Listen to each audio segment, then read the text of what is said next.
Hi, I am Tony Russo, and this is In Case You Missed It, for the week ending Friday, January 16th, 2026. Haha, I almost said the wrong year, but I didn't.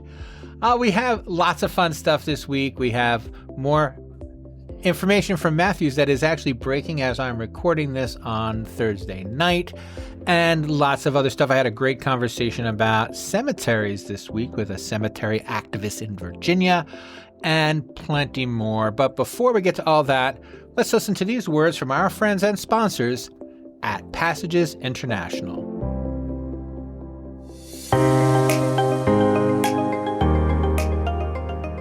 Today's families are asking for greener, more meaningful funeral options, but many funeral homes are still struggling to meet that demand. With 68% of consumers expressing interest in sustainable choices, the gap between what families want and what many providers offer is widening. For more than 25 years, Passages International has helped funeral homes stay ahead of evolving expectations with biodegradable, fair trade, and innovative memorial products that resonate with today's families. Discover how sustainability can strengthen your service offerings at passagesinternational.com. So first up this week, good news for you, good news for me, good news for Matthews, good news for Barrington. The Proxy fight isn't only over, it is suspended. Not indefinitely. It's suspended for about 2 years, but I'll take 2 years off of doing this reporting, so I'm happy to see that. And let me tell you what happened. Matthews put out a press release on the night of January 15th explaining that it had come to a settlement with Barrington International, and it had written about that settlement, in its 8K form. It's Form 8K, which it filed at the SEC. And this is a specific agreement that marks the end of the proxy fight, where Barrington was attempting to take over seats from the Matthews Board of Directors. And you'll maybe remember, if you've been listening for a year, that this time last year was the height of Barrington and Matthews International's battle over control of the company. Well, over who should be on the board of directors.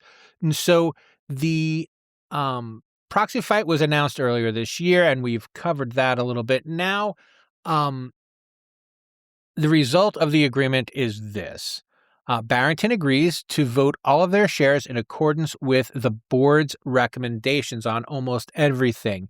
That is executive pay, which auditors to use, which executives are on the board, which directors are on the board. The only exception is if there is an extraordinary transaction, like if Matthews wants to do a merger or a sale of itself, then Barrington is released from its part of the agreement there. And they may not interfere until 2028's annual meeting. So in February of 2028 is the next time Barrington can start to raise objections, which I think practically means 2029, because they're not allowed to say anything bad about Matthews until the annual meeting in 2028. They are also not allowed to buy more than 4.99% of the company's stock, and they may not try to convince other shareholders to vote against what the board wants done, or they can't form a group to do the same thing, and they can't propose mergers or asset sales publicly, and they cannot short the stock. And now, if you're just listening to this for the first time, Barrington is an activist investor and has been, and is kind of a hedgy kind of company. So it does short stocks, and it does, and it's not going to do that with Matthews anymore. In return, Matthews will pay Barrington $750,000 to cover their legal and professional fees for the fight. And that is the end of the Matthews-Barrington story until at least February of 2028.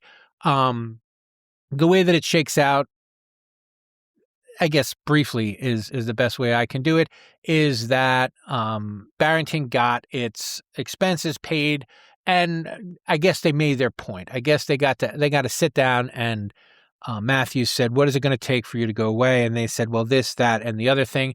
And I know that in the last 2 or even 3, in case you missed it, I've reported on Matthews divesting itself of businesses and making sales and things like that. And now for Matthews, they get to not have the proxy fight, which Barrington probably wouldn't have won. But also they get to have Barrington leave them alone for 2 years.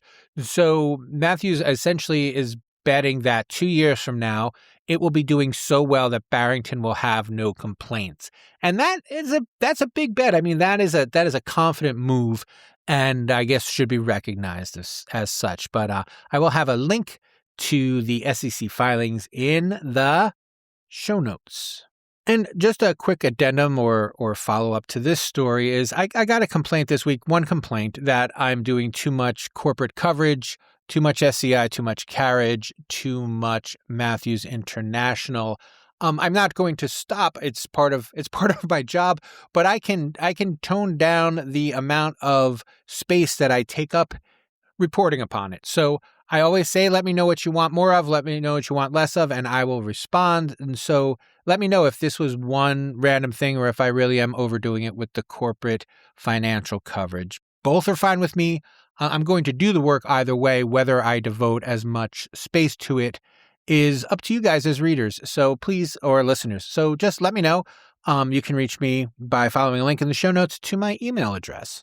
This week, I spoke with what I can only call a cemetery activist. Her name is Teresa Roundy, and she has, I have just discovered, for the last 20 years, been fighting with the town of Hampton, Virginia, Hampton Roads, over what she says is the fact that they ignored cemetery law to allow development. And now I only have one side of this story, but I wanted to share it with you to get the ball rolling. And I've looked at all of the, reporting on this, and the upshot is that the town allowed a developer to build over a graveyard. Now, what's at issue is whether or not they had moved all of the graves first. And, Teresa's contention is that they didn't. Then the town's contention is that they can't prove that there are any more bodies there, so why not put up another home? And because this is America and it's the American South, it is a historic Black cemetery that has been demolished to build these several houses. There's a link to her Facebook page in the show notes.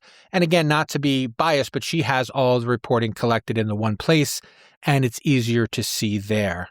And the reporting that I intend to do on it will follow her conversation with the Virginia Attorney General's office, which she intends to have this week. She was on her way to a town meeting, which has still not been published. So this is still breaking news, and I'll continue to follow up on it as necessary. But what I think is really important, only because it's weird, I shared a story that I didn't report on, but I'm going to dig it back out.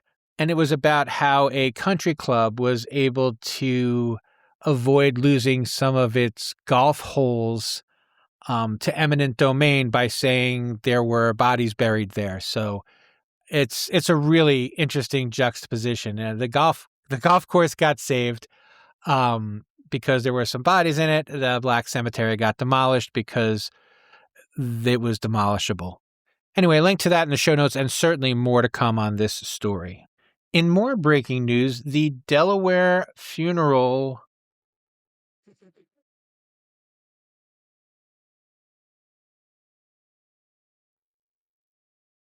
In more breaking news, the Delaware Board of Funeral Services settled with Imam Mahmoud Ahmad, who was represented by the ACLU of Delaware in a religious discrimination case. Now, we had reported on this a while ago. This was June 2024 was when the suit was filed, and there was some back and forth before that.